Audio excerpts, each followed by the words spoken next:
नमस्कार दोस्तों, स्वागत है आपका मेरे चैनल पे। दोस्तों, जैसा कि मैंने आपको बताया था कि फ्रांस के प्रेसिडेंट के स्पेशल एडवाइज़र इंडिया आए हुए हैं और डिफेंस की कई डील उनके साथ में हो सकती हैं और राफेल सबसे ज़्यादा सोचा जा रहा था कि इसकी डील आगे बढ़ सकती है। इसके अलावा दोस्तों, इंडिया को राफेल के अलावा पैंथर चॉपर्स का भी ऑफर मिला है। क्या है ये ऑफर, आज इसी को जानेंगे। चलिए दोस्तों, शुरू करते हैं। तो दोस्तों, फ्रांस ने इंडिया को बहुत ही बड़ा ऑफर दिया है और दोनों ही देश डिफेंस कोऑपरेशन को बहुत आगे बढ़ाने जा रहे हैं, क्योंकि दोस्तों फ्रांस अब अपनी 100% assembly line panther medium utility helicopter के लिए इंडिया ट्रांसफर कर सकता है और साथ ही दोस्तों 70% जो assembly line Rafale fighter jet के लिए है उसे मेक इन इंडिया के तहत इंडिया में ट्रांसफर किया जाना है और साथ ही फुल ट्रांसफर ऑफ टेक्नोलॉजी का भी वादा किया गया है। और ये बात उन सूत्रों से पता चली है जो इस मैटर पे निगाह बनाए हुए हैं। और दोस्तों, ये ऑफर उस समय दिया गया जब हमारे लीडर्स की कन्वर्जेशन हुई इमैनुअल बॉन से, जो कि डिप्लोमेटिक एडवाइजर हैं फ्रेंच प्रेसिडेंट इमैनुअल मैक्रोन के,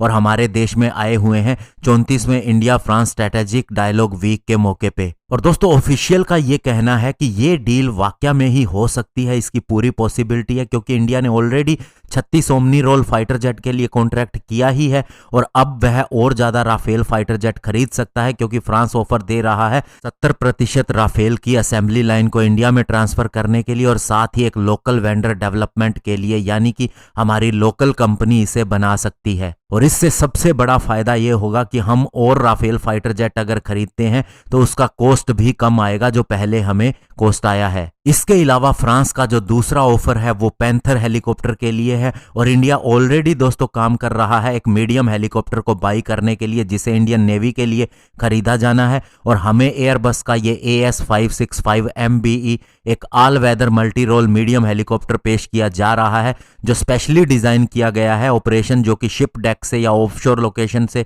या लैंड बेस्ड साइट से होते हैं। इसके अलावा दोस्तों, इंडिया फ्रांस का स्ट्रेटेजिक डायलॉग इस बार 9900 मेगावाट का जो जैतपुर न्यूक्लियर प्लांट है उसके ऊपर भी आगे बढ़ा है, जिसके अंदर दोस्तों रिएक्टर के प्राइसिंग का इशू है और ये state run electric site D France यानी कि EDF और nuclear power corporation of India के बीच में है। और दोस्तों, अगर सीनियर ऑफिशियल की माने तो इंडिया ने डिसाइड किया है फ्रांस के उस ऑफर को जो 6 एयरबस के 330 मल्टी रोल ट्रांसपोर्ट टैंकर को लीज पर लेने के लिए है। और साथ ही ये बात भी क्लियर की गई है कि जो फ्रांस की डिफेंस टेक्नोलॉजी इंडियन मिलिट्री के साथ में शेयर की जाती है वो इंडिया के किसी भी एडवर्सरी यानी दुश्मन देश के साथ में नहीं शेयर की जाएगी। और इसके बाद में फ्रांस ने यह भी कहा कि उनके रिलेशन पाकिस्तान के साथ में बिल्कुल लो हो गए हैं जब से उनके प्राइम मिनिस्टर इमरान खान ने उनके प्रेसिडेंट मैक्रोन के ऊपर पर्सनल अटैक किया था एक टेररिस्ट इंसिडेंट को लेके। और इसका सीधा सा मतलब यह है कि फ्रांस अब किसी भी तरह की सप्लाई या अपग्रेड पैकेज पाकिस्तान को नहीं देगा, चाहे वह किसी भी प्लेटफॉर्म या एम्यूनिशन से रिलेटेड हो,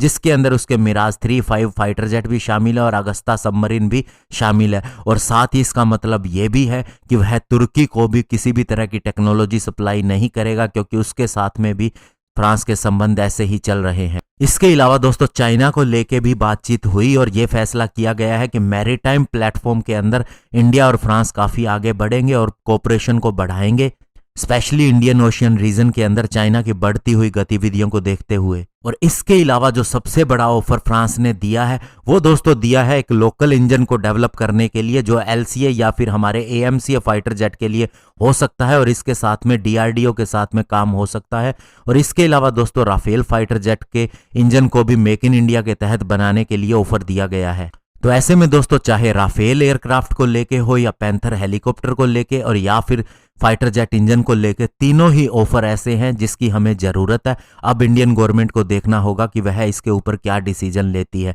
धन्यवाद, जय हिंद।